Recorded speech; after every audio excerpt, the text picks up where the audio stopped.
जय हिंद। स्वागत है आप सभी का हमारे इस क्लास में। और देखिए आज जो हम फाइनली बात करने वाले हैं वो बिहार दरोगा मेंस सिलेबस और सब्जेक्ट को लेकर बात करेंगे कि आपको कैसे कैसे करना है सब्जेक्ट और सिलेबस के बारे में। और कुछ आपके ऐसे भी सवाल होंगे क्योंकि बीपीएससी टीचर का जो वैकेंसी आया है उसमें रिजल्ट होने के बावजूद भी कई लोगों का रिजल्ट दरोगा में पीटी में भी है और अन्य छात्र भी हैं जिनका रिजल्ट बहुत सारे हैं। आप जानते हैं कि 25,000 के प्लस में या 25,000 के अप्रॉक्स में आपका रिजल्ट दिया गया है। अब देखिए अगर हम बात करते हैं तो आपके कई सवालों को अभी इसमें हम क्लियर करेंगे, तो आप जब लास्ट तक देखिएगा तब। ऐसा नहीं अब वीडियो जब लंबा हो जाता है आप लोग क्या करते हैं, जो लोगों का रिजल्ट भी हो गया है वो तो पहले वीडियो देखते थे, अब इग्नोर मार के चले जाते हैं। तो समझिए अभी आपका सिर्फ पीटी हुआ है और पीटी दरोगा का जब से एग्ज़ाम हो रहा है इधर, मतलब जब से हम बीएससी पास किए हैं तब से बता रहे हैं, जब भी बैठे हैं तो पीटी में रिजल्ट होता ही है अक्सर, और अधिकतर लड़का का होता है। तो पीटी में हो गया तो इसका मतलब ये नहीं समझिए कि आप बहुत बड़ा जंग जीत लिए हैं। तो आप समझिए क्योंकि अब जो एग्ज़ाम होने वाला है उसको जब आप अच्छे नंबर से पास कीजिएगा तब कुछ हद तक आप जंग जीतिएगा, समझे। तो अब मेन लड़ाई है, ये आपका शुरुआत का था, है कि नहीं। तो ये डेमो था, अभी टेलर आप दिए, टेलर देखे हैं, मेन सिनेमा अब चलने वाला है, समझे। तो सिनेमा कैसे कैसे आपको चलाना है इसके बारे में आप समझिए। कुछ लोगों को जो बातें होंगी उनको लेकर हम बात करेंगे। देखिए तैयारी कैसे करें, बुक कौन सा पढ़े, इसको लेकर भी हम बात करेंगे वीडियो के जब ये सब इधर हम आपको समझाएंगे। उसके बाद ये जो आज का क्लास है वो आपके लिए अगर हम पीटी निकाले हैं तो आपके लिए बहुत ही ज़्यादा इंपॉर्टेंट है क्लास, इसलिए आप देखिए। नहीं देखिएगा तो कहीं ना कहीं आप 3-4 नंबर से पीछे रह जाइएगा। इस वीडियो का फ़ायदा ये मिलेगा कि आपका अगर प्रथम बार पीटी निकला है, आपने मेंस का एग्ज़ाम नहीं फेस किया है, तो आपके लिए काफ़ी ये अच्छा साबित होगा ये क्लास। तो बुक कौन सा पढ़े, पटना वाले कैसे पढ़े, मतलब ऐसे छात्र जो पटना में रह रहे हैं, समझे, उनको कोई टीचर से पकड़े हुए हैं चाहे क्लास करें तो उनको क्या करना है। गांव से जो लोग बिलोंग करते हैं, जो पटना नहीं रह रहे हैं, उनके पास सुविधा कम है, वो लोगों को क्या करना चाहिए मेंस के लिए। जॉब वाले कैसे पढ़े, तो इन सभी टॉपिकों को लेकर बात करेंगे क्योंकि कई आदमी का लोगों का डाउट रहता है लेकिन वो कमेंट में ही कर पाते हैं, बाकी नहीं कर पाते हैं। तो इसी वजह से हम आप लोगों का भी डाउट कुछ लिखे हैं। बाकी आपका सवाल होगा तो वो कमेंट में रखिएगा, अगले वीडियो में आपको बता देंगे। तो चलिए हम वीडियो की शुरुआत करते हैं। क्योंकि आपका मांग था, बहुत सारे मतलब स्टूडेंट लोग थे, मतलब जो फीमेल थी वो भी कमेंट कर रहे थे कि सर एक ऐसा वीडियो बनाइए जिससे कि पता चले कि क्या पढ़ना है नहीं पढ़ना है। तो इसी के लेकर ये हम क्लास लाए हैं आपका, और इसको बहुत सारा एनालिसिस किए हैं, जितना भी एग्जाम हुआ है उस सभी को देखते हुए तब हम आपका ये एनालिसिस किए हैं। तो देखो आप, अगर हम बात करते हैं सब्जेक्ट का, सबसे पहले किसका बात करते हैं, सब्जेक्ट का। और इसी में आपका सिलेबस का जब नंबर बताएंगे तो आ जाएगा, तो सब्जेक्ट एंड सिलेबस दोनों आ जाएगा। तो पहले हम सब्जेक्ट की बात करते हैं। तो आप समझ लीजिए कि आपके दरोगा का जो एग्ज़ाम है वो एमसीक्यू होने वाले हैं। मतलब देखिए ऑब्जेक्टिव क्वेश्चन ही आपको देखने को मिलेगा। एग्जाम में जो क्वेश्चन आएंगे आपके वो ऑब्जेक्टिव टाइप का क्वेश्चन आएगा, और टोटल आपका 100 क्वेश्चन होगा। कितना होगा, 100 क्वेश्चन। और 100 क्वेश्चन का समझिए एक क्वेश्चन 2 नंबर का होगा, तो नंबर पर हम चर्चा नहीं करेंगे, वो सब आप जानते हैं। तो देखिए अगर हम बात करते हैं यहाँ पे, देखिए हिस्ट्री, पॉलिटी, सबसे पहले आपका आर्ट्स का 4 सब्जेक्ट होता है और इसी के अंदर आपका स्टैटिक्स आता है। तो स्टैटिक्स को ऐसे बाहर से हम लेते हैं लेकिन इसको हम इसी के अंदर रख दिए हैं। तो देखिए एक होता है history, polity, geography, economics, statics. तो देखिए हिस्ट्री इतिहास हो गया, पॉलिटी आपका राजनीतिक शास्त्र हो गया, ज्योग्राफी भूगोल हो गया, इकोनॉमिक्स अर्थशास्त्र हो गया, स्टैटिक आपका विविध हो गया। तो कहीं ना कहीं इसकी हम बात करते हैं तो ये इतना टॉपिक हो गया। उसके बाद देखिए साइंस में हम बात करते हैं, फिजिक्स, केमिस्ट्री, बायो, ये सब आना है आपके एग्जाम में। उसके बाद देखो जब आप पीटी का एग्जाम दिए होंगे तो आपको एक चीज़ लगा होगा कि उसमें करंट अफेयर्स आता है। क्या आता है, करंट अफेयर्स।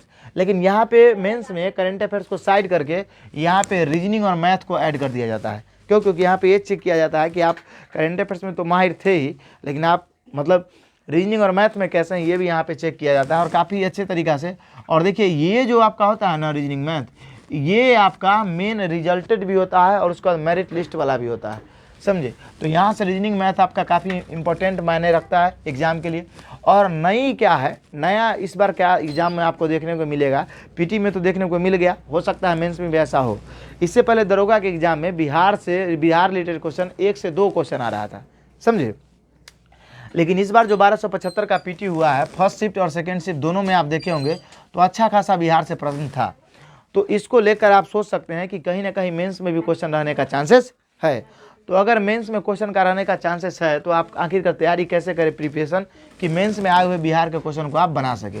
तो बिहार में एक क्वेश्चन देखा गया, जब आपने पीटी एग्जाम दिया होगा तो एक चीज़ गौर किए होंगे आप, क्वेश्चन का लेवल जो देखे होंगे वो ज़्यादा डीप नहीं था, मतलब जीके टाइप का क्वेश्चन था। समझे।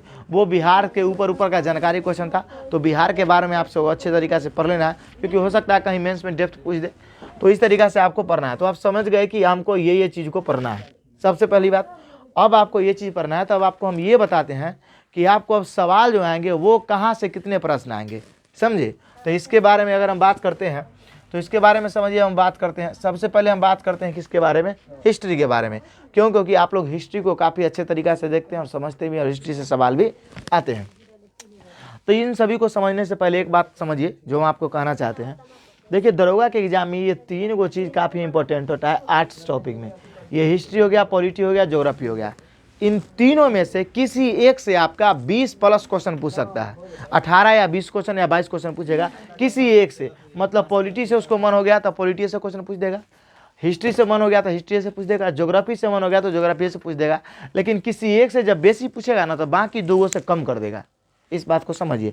हिस्ट्री से अगर 22 को क्वेश्चन पूछ दिया है तो ज्योग्राफी से, और उसके बाद इधर जो दो बच जाता है, इससे आपका 15 मतलब 12 क्वेश्चन या 13 क्वेश्चन नहीं पूछेगा, कम पूछेगा, समझे। तो तीनों में से किसी एक से काफ़ी ज़्यादा रहेगा, बाकी दोनों से थोड़ा थोड़ा कम रहेगा। थोड़ा कम रहेगा ऐसा नहीं कि दो प्रश्न रहेगा, नहीं, क्वेश्चन आपका ज़्यादा रहेगा। समझ में आ गया। लेकिन बाकी जो एक से बेसी होगा उससे कम होगा। ये चीज़ आप मेंस के उलट के देखिए, आपको पता चलेगा प्रीवियस ईयर में, अगर विश्वास नहीं है तो। अब समझिए इकोनॉमिक्स, स्टैटिस्टिक्स। अब हम बात करते हैं हिस्ट्री का। अगर हम हिस्ट्री की बात करें तो हिस्ट्री में देखिए, तो हिस्ट्री के अंदर 3 सेक्टर बटा हुआ है आपका, प्राचीन भारत, मध्यकालीन भारत और आधुनिक भारत। इसको हम भारत इसलिए कहते हैं कि इसे कोई अंदर इतिहास जोड़ना चाहिए, लेकिन भारत इसलिए जोड़ते हैं क्योंकि हम भारत का ही इतिहास पढ़ते हैं। तो प्राचीन भारत से आपको 3 से 4 प्रश्न देखने को मिलेगा एग्जाम में, जो अभी तक का सिलेबस है वो ऐसा। आप देखिए, हम बता रहे हैं आपको ऐसा रहता है, इसलिए हम आपको बता रहे हैं। बिहार का सबसे खास बात यह है कि बिहार पुलिस को छोड़कर बाकी सभी एग्जाम को देखिएगा, सभी आयोग को, तो जो पीछे का पैटर्न है उसी पैटर्न को वो फॉलो करता है। थोड़ा मोड़ा इधर रहता है, बाकी टॉपिक वही रहता है, इसलिए हम आपको बता रहे हैं। तो प्राचीन भारत से 3 से 4 प्रश्न आपको देखने को मिलेगा। मध्यकालीन से बहुत कम कर दिया गया क्वेश्चन, तो यहाँ से 1 से 2 या 3, हार्डली आपका 3 मतलब 1 से 2 ही प्रश्न रहते हैं। आधुनिक भारत से आपका 12 से 13 क्वेश्चन रहेगा। तो मॉडर्न हिस्ट्री सबसे बड़ा मायने रखता है आपका किसमें, हिस्ट्री में। तो आप देख लीजिए कि यहाँ से सबसे ज़्यादा हमको क्या पढ़ना है, तो मॉडर्न हिस्ट्री आपको काफ़ी अच्छी तरीक़े से पढ़ना है। आप पीटी के भी क्वेश्चन उलट के देखिए, वहाँ भी आपका मॉडर्न हिस्ट्री से क्वेश्चन पूछा गया था। तो मॉडर्न हिस्ट्री आपको काफ़ी अच्छा होना चाहिए। मध्यकालीन भारत को आपको सरसरी निगाह से पढ़ना है, और इसको आपको तरतरी निगाह से पढ़ना है, मतलब इसको भी पढ़ लेना है। तो इस तरह से आप देखिएगा तो क्वेश्चन यहाँ पे इतना इतना देखा गया। तो आपको देखिए, अगर हम देखते हैं 13 और 2 15, 15 और 3 18, मतलब 20 अप्रॉक्सिमेट क्वेश्चन अगर पूछता है हिस्ट्री से तो ऐसा पूछेगा। अब हम आ जाते हैं किस पे, ज्योग्राफी पे, यानी भूगोल पे। तो अगर हम भूगोल पे बात करें तो यहाँ से देखिए, ये इंडियन ज्योग्राफी है, IG मतलब इंडियन ज्योग्राफी। उसके बाद देखिए, ये है आपका WG मतलब वर्ल्ड ज्योग्राफी। तो इंडियन ज्योग्राफी की बात करते हैं तो एग्जाम में आपका इंडियन ज्योग्राफी से क्वेश्चन ज़्यादा आते हैं। देखिए, इंडियन ज्योग्राफी से चाहे इंडिया पे इसलिए ध्यान दिया जाता है क्योंकि हम लोग इंडिया में रहते हैं, तो ज़्यादातर जानकारी हमें इंडिया के बारे में है कि नहीं, ये एग्जाम में चेक किया जाता है। तो आप देखिए, IG मतलब इंडियन ज्योग्राफी से 9 से 12 क्वेश्चन आपको देखने को मिलेगा। 4 से 5 क्वेश्चन आपको वर्ल्ड ज्योग्राफी से देखने को मिलेगा, है कि नहीं। और स्टैटिस्टिक्स जो होता है आपका, स्टैटिस्टिक्स ज्योग्राफी का ही होता है, हिस्ट्री का भी कुछ कुछ होता है। इन्हीं सब के कुछ ऐसे होते हैं जो आपके बक्सा में बंद होता है, लुसेंट चाहे किसी बुक में देखे होंगे, तो उसी को हम स्टैटिस्टिक्स बोलते हैं। स्टैटिस्टिक्स कोई चैप्टर नहीं है, ये सभी मतलब सब्जेक्ट का ही कुछ ऐसा टॉपिक होता है जो आपका दे दिया जाता है एक रट्टा मार के तरह, तो वो आपको पूछ दिया जाता है बीच बीच में, उसी को स्टैटिक बोल देते हैं। तो आपको आशा करते हैं कि ये मतलब कि आपका 2 चीज़ समझ में आया होगा, हिस्ट्री और ज्योग्राफी। अब हम आते हैं किस पे, पॉलिटी पे। पॉलिटी पे बात करते हैं तो देखिए, पॉलिटी में यहाँ एक होता है संघ, एक क्या होता है, राज्य। पॉलिटी के हिसाब से केंद्र को हम संघ बोलते हैं और राज्य को राज्य, तो आप जानते ही हैं। तो 8 से 9 क्वेश्चन जो आपका बनेगा, 8 से 9 क्वेश्चन या 10 क्वेश्चन, वो बनेगा संघ से। संघ मतलब समझिए, केंद्र में जितने भी मंत्री संतरी होते हैं या केंद्र के जितने भी संस्था है पॉलिटी के अंदर, वहाँ से। जैसे में आप समझिए, नियंत्रण महालेखा परीक्षक कहाँ का है, नियंत्रण महालेखा परीक्षक केंद्र का, समझे। महान्यायवादी कहाँ का, केंद्र का। उसके बाद देखिए, सांसद कहाँ का बात हो रहा है, केंद्र का। लोकसभा केंद्र का, राज्यसभा केंद्र का, धन विधेयक केंद्र का। ऐसे धन विधेयक आपका राज्य में भी होता है, लेकिन वहाँ पे क्वेश्चन में ज़्यादातर आपका धन विधेयक केंद्र से ही पूछा जाता है। उसके बाद जितने भी लोकसभा अध्यक्ष हो गए, लोकसभा के उपाध्यक्ष हो गए, उसके बाद आपके राष्ट्रपति हो गए, उपराष्ट्रपति हो गए, प्रधानमंत्री हो गए, बिल हो गया, विधेयक हो गया, संविधान संशोधन हो गया, ये सभी के सभी टॉपिक कहाँ से आते हैं, तो ये सभी के सभी संघ से आते हैं। तो संघ से आपके ज़्यादा से ज़्यादा प्रश्न रहते हैं, 8 से 9 प्रश्न, और राज्य से आपके 4 से 5 प्रश्न रहते हैं। जैसे में पंचायती राज हो गया, विधानमंडल हो गया, विधान परिषद हो गया। आप 2446 के मेंस को उलट के देखिए, वहाँ पे विधान परिषद से आपका क्वेश्चन पूछा गया, अनुसूची 10 से पूछा गया, अनुसूची 6 या 5 से पूछा गया है, लगभग 6 से। तो इस तरह से आप देखिएगा तो पॉलिटी का सेक्टर बनता सॉरी बनता है आपका पॉलिटी का। उसके बाद देखो आप, अगर हम आ जाते हैं आगे इकोनॉमिक्स पे, तो इकोनॉमिक्स पे अगर हम आते हैं तो इकोनॉमिक्स में देखिए आप अर्थशास्त्र में, अर्थशास्त्र के अंदर एक खास बात ये देखने को गया कि दरोगा आयोग हर बार से 5 क्वेश्चन 6 क्वेश्चन आपका पूछता ही पूछता है, समझे। तो और जो क्वेश्चन पूछता है आपका वो हम और आप इकोनॉमिक्स देखिए शायद आप पढ़े होंगे, लेकिन हम तो उतना इकोनॉमिक्स नहीं पढ़े हैं। तो इकोनॉमिक्स आप नहीं पढ़े हैं इसलिए इकोनॉमिक्स का क्वेश्चन काफ़ी टफ लगता है, लेकिन इकोनॉमिक्स आपको अच्छे तरीक़े से पढ़ना है, क्योंकि 5-6 क्वेश्चन मेरिट में बहुत एक नंबर मायने रखता है। यहाँ 5 से 6 क्वेश्चन आता है, तो आप अच्छे से बैच ले लीजिए या किसी सर का अच्छे से पढ़ लीजिए, कहीं ना कहीं आपका ठीक है। अगर पढ़े हैं तो उसको रिवीजन कर लीजिए। और इकोनॉमिक्स का भी सेक्टर तय है। इस बार देखिएगा कि ज़्यादातर आपका एस डेल्टा ये L-T ऐसे करके क्वेश्चन आया हुआ था पीटी में, आप गौर किए होंगे तो देखे होंगे फर्स्ट शिफ्ट और सेकंड शिफ्ट में। और ये जो मामला है, ये कहाँ का, कौन चैप्टर का जानते हैं? ये बैंकिंग का है, मुद्रा का है, उसके बाद एवं अन्य, मतलब मुद्रा शब्द सूत्र, मतलब मुद्रा से संबंधित, जैसे मुद्रा में क्या होगा, ये हो गया, इसी में आपका ये सब आता है। और बैंकिंग का इसी से रिलेटेड है। तो इन चीज़ों को काफ़ी अच्छे तरीक़ा से पढ़िए, यहाँ से आपका क्वेश्चन देखने को मिलता है। तो यहाँ से आपको 5 से 6 क्वेश्चन देखने को मिलेगा इकोनॉमिक्स में, समझ गए। तो आप देख लिए कि हिस्ट्री, पॉलिटी, ज्योग्राफी, इकोनॉमिक्स ये हम आपको बता दिए। तो यहाँ से आप सवाल देख लिए कि इस तरीक़ा से आपका आता है। मतलब 8 सेक्टर की बात करते हैं तो 50 से 55 क्वेश्चन आपका स्टैटिक लेके पूछ लिया जाता है। मतलब 48 क्वेश्चन 50 क्वेश्चन आपका पूछेगा हिस्ट्री, ज्योग्राफी, पॉलिटी, इकोनॉमिक्स से, इस चारों सेक्टर से। तो आशा करते हैं आपको इतना बात समझ में आ गया होगा, समझे। अब आप जो बोल रहे थे कि सर कुछ समझ में नहीं आ रहा है, कहाँ से कैसे प्रश्न आता है, तो अभी तो ये क्लियर होता होगा। बाकी टॉपिक के क्लास भी हम आपको कराएंगे। हम आप जानते हैं कि खुद हम बिजी हैं अभी, लेकिन तब भी समय निकाल के आपको करा दे रहे हैं। अब देखिए हम आगे बात करते हैं साइंस का। साइंस की बात करते हैं तो यहाँ से देखिए फिजिक्स से आपका 3 से 4 क्वेश्चन आएगा।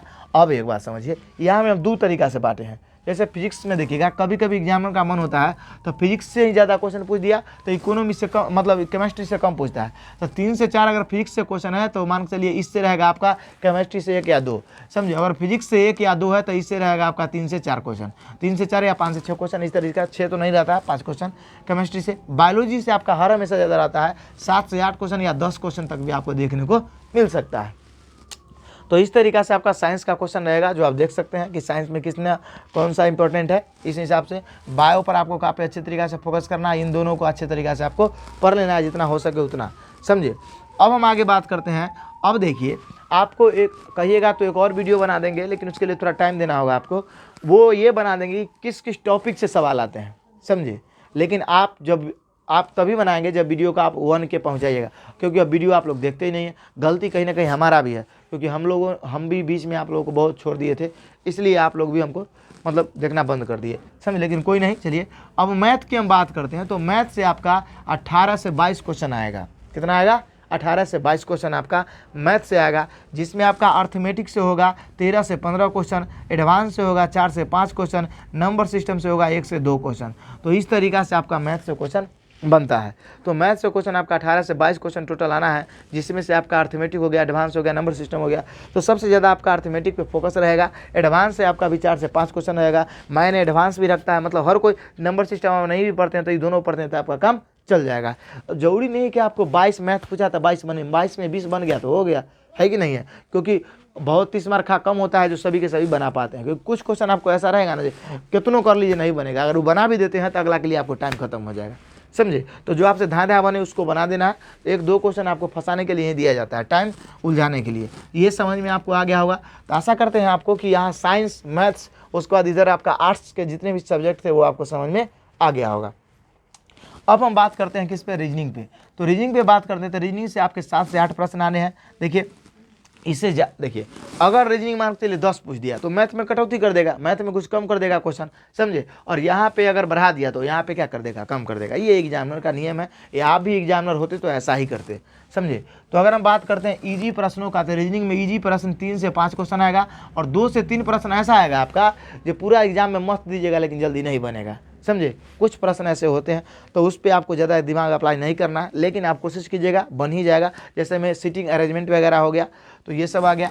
तो ये 2 से 3 प्रश्न आपका ऐसा रहेगा, 5 से 6 क्वेश्चन पूरा आपका इजी वे रहेगा। तो इसको बना के आपको निकल जाना है, ऐसा समझ गए। अब देखिए हम अगर बात करते हैं इन एनालिसिसों का, तो ये आपका रहा। अब हम बात करते हैं किसका, बिहार का।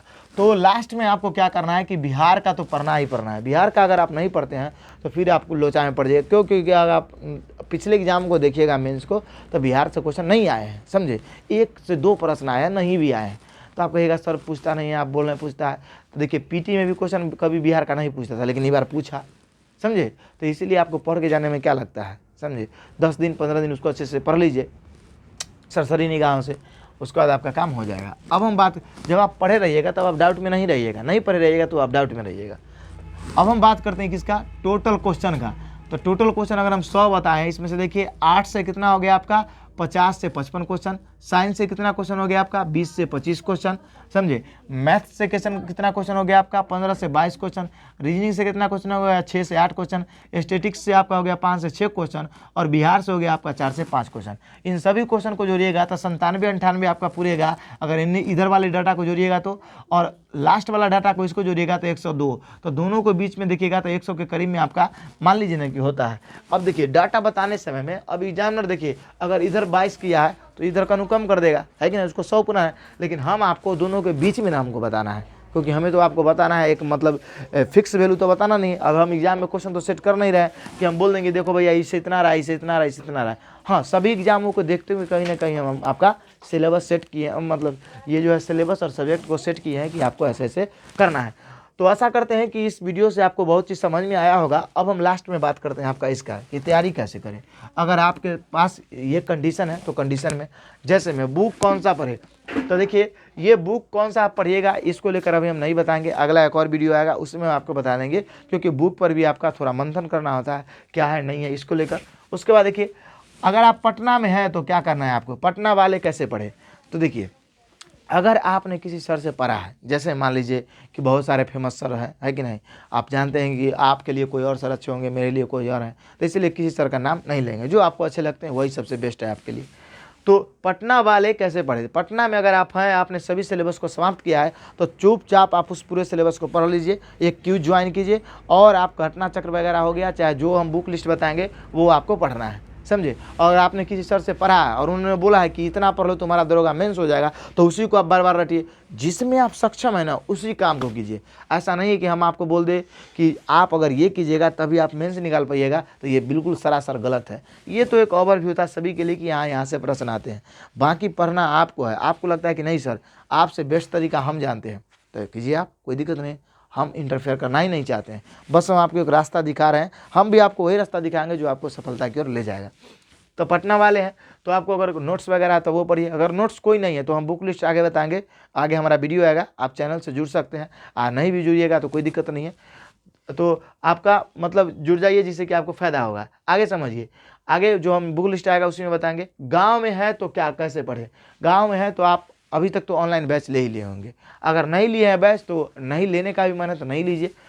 जो बुक है और आपके पास जो नोट्स है, हाँ लेकिन आपने अगर पहले से पढ़ा है तब, लेकिन आप नहीं पढ़े हैं तब किसी न किसी सर का बैच ले लीजिए, जिससे कि आपका जल्दी से जल्दी रिवीजन हो जाएगा। और उतना ही चीज़ों को खूब पढ़िए, और बाकी बुक हम आपको जल्दी बता देंगे कौन सा बुक पढ़ना है, समझे। गांव में है तो उसके बाद देखिए जॉब वाले कैसे पढ़े।